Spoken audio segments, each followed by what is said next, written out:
Hey guys, what's going on? So it has been too long. I'm just going to start off and saying that.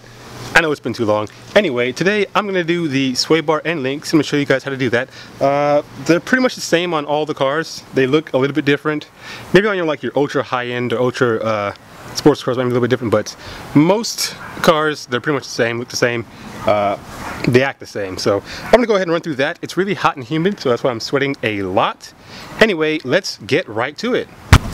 So this is the Swaybar Endlink. I'm going to be taking this guy off. It's pretty old. This side is greasy because I got a power steering leak I need to take care of. That'll be coming down later.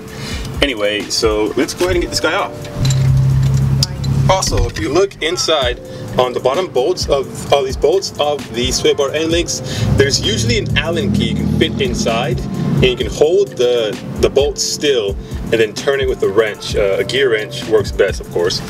Because what you'll find is when you go to break the bolt loose, this part right here will still be spinning as you're trying to break the bolt loose, and it won't let you break it loose. So just a little tidbit of information for you. Now let's begin. Alright, now I may not have the access with this, but I'm going to go for it. If not, there is another method I can show you. It works better with two people, but we'll make it work. Wipe the sweat from my brow.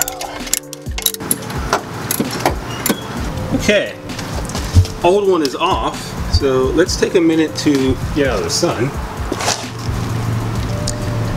Here's a new Moog, because Moog's the best.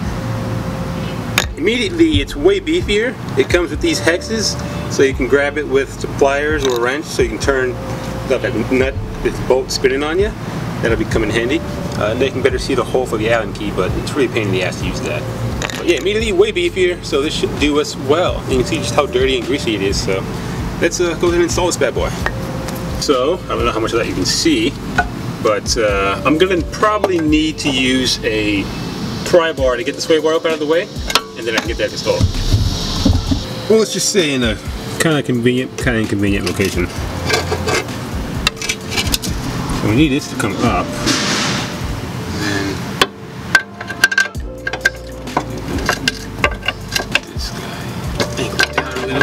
There we go.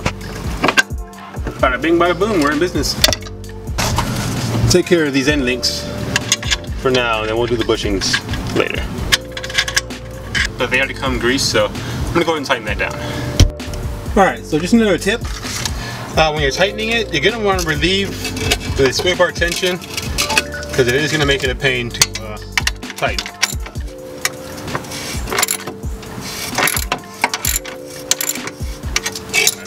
Alright, so after liters of sweat and lots of swearing, the passenger side is done. You can't see my face. Let's change that. Yeah, passenger side's done. So let's go ahead and move on to the driver's side. Here's the Swaybar Endlink right there.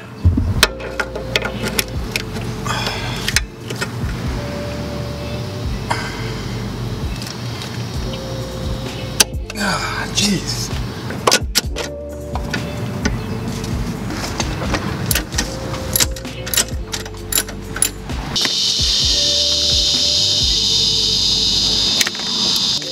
Alright.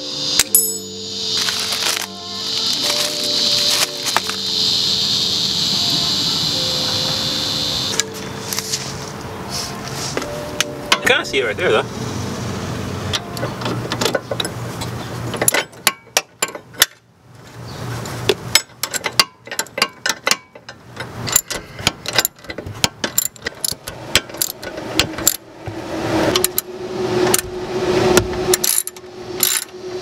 Maybe you can't. That's why it's so easy. The old spinneroonie.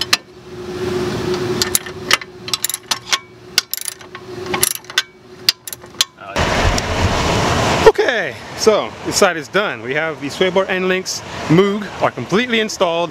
I apologize for the trash man behind me. I can't do anything about that. So let's go ahead and do the fun part that we all love to do, and that's throw it all back together. Quick test drive, and thank you guys so much for checking it out. Hey, quick thing, if you found this video helpful, if you enjoyed it, if it was entertaining, if it just gave you an insight, motivated you to go out there and work on your car, whatever it may be, go ahead and hit a thumbs up, like this video, it really helps us out, and stay tuned for more awesome videos coming soon. Alright.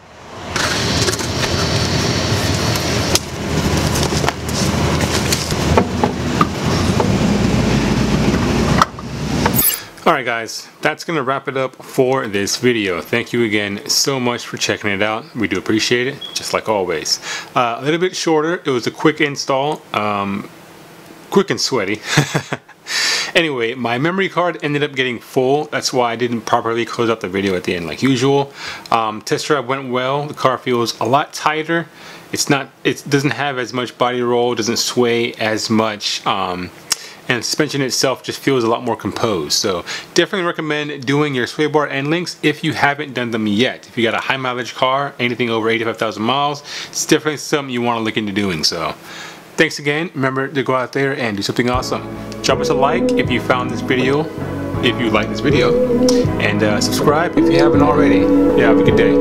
Peace.